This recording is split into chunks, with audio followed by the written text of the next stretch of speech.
أسس بالعربي.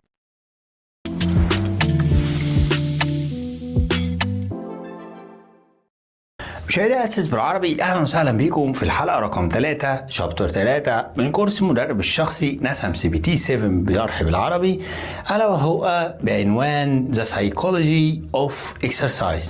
من المواضيع اللي هندرسها مع بعض النهاردة Describe common reason why people avoid regular exercise. هنتكلم هنا عن أشهر الأسباب اللي بتخلي الناس أصلا مش عايزة تتمرن، واللي بنتكلم عليها عشان احنا كمدربين نقدر نفهم العميل ونتعامل معاه صح. رقم 2 evaluate various social influence on exercise adherence. وهنا هنفهم ازاي العوامل الاجتماعية اللي حوالين اي لاعب او اي عميل بتأثر على الاستمرارية في التمرين. يعني هل في دعم من الاصحاب، الاهل، الشغل، البيئة، المسؤولية الاجتماعية بعد الخلفة غير قبل الخلفة، قبل الجواز غير بعد الجواز. كل ده بيأثر على استمرارية التمرين وينعكس عليك انت كمدرب شخصي. رقم 3 recommend the best form of support to help clients adhere to exercise. هنتكلم هنا عن أفضل طرق الدعم اللي ممكن تقدمها كمدرب للعميل بتاعك عشان يكمل رغم وجود بقى ظروف وضغوط وحاجات قد كده، ودي تعتبر من الأساسيات اللي لازم أي مدرب يعرفها ويبدأ بيها مع العميل بتاعه. رقم 4 بقى identify the psychological benefits of regular exercise. هنتكلم هنا ازاي التمرين الرياضية بتأثر على المزاج، حالة النفسية، ممكن الطاقة اليومية بتاعة العميل بتاعنا، وده عشان تقنعه ويشوفها بشكل واقعي ازاي ممكن التمارين دي تغير حياة الشخص بالكامل. يبقى ورقة وقلم، يلا بينا نبدأ الحلقة. The role of psychology in fitness and wellness. يعني دور علم النفس في اللياقة والصحة. فازاي تحول الناس من حياة خاملة شغالة بس على نمط معين لحياة نشيطة خاصة بالاكتيفيتي وتخليه أساس من حياته اليومية. بشكل عام علم النفس هو اللي بيأثر على قرارك اليوم، أروح أتمرن ولا ما أتمرنش.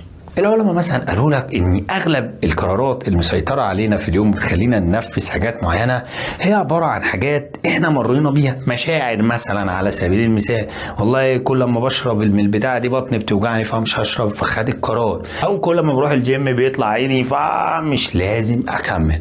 بموجب ده كله فهمك كمدرب شخصي بيخليك تقدر تخلي التمرين او تغيير السلوك الصحي أولوية عند العميل، وده طبعا سر من أسرار النجاح.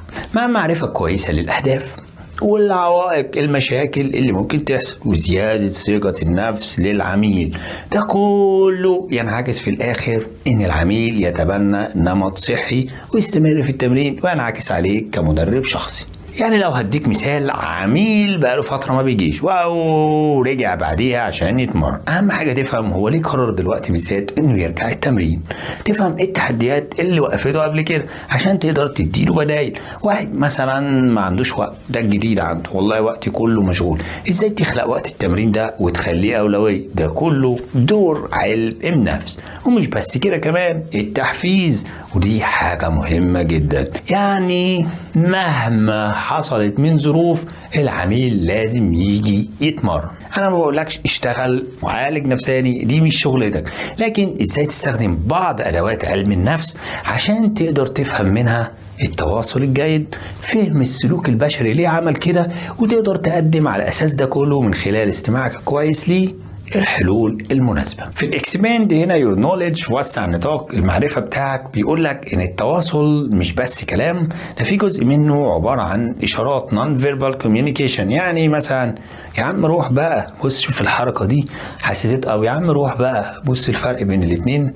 لغة الجسد، قول لي كده بقى انت ما جيتش ليه، بص ده كله بيفرق. التواصل البصري، حتى انا بكلمك وانا باصص في عينيك كده وبتكلم معاك، ولا طيب ماشي، طيب خلاص بقى، ده كله مع نبرة الصوت مع تعبيرات الوجه بيأثر جدا جدا جدا على التواصل بينك وبين العميل بتاعك. فخلي بالك منها برضو كمدرب شخصي. اللي بيشتغل في المجال ده نوعين أساسيين، علماء النفس نفسهم والأطباء اللي هم النفسيين. دول بيبقى ليهم عيادات وبيكونوا مرخصين وليهم ان هم يتعاملوا مع بعض حالات مش بتاعتك انت خالص. أسس بالعربي.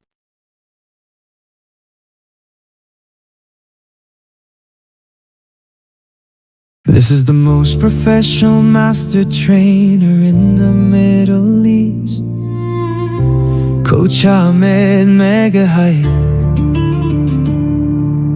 founder of Oso's Belarabi, a movement built to spread real fitness knowledge, helping other trainers learn the right way. Through Zainab to nutrition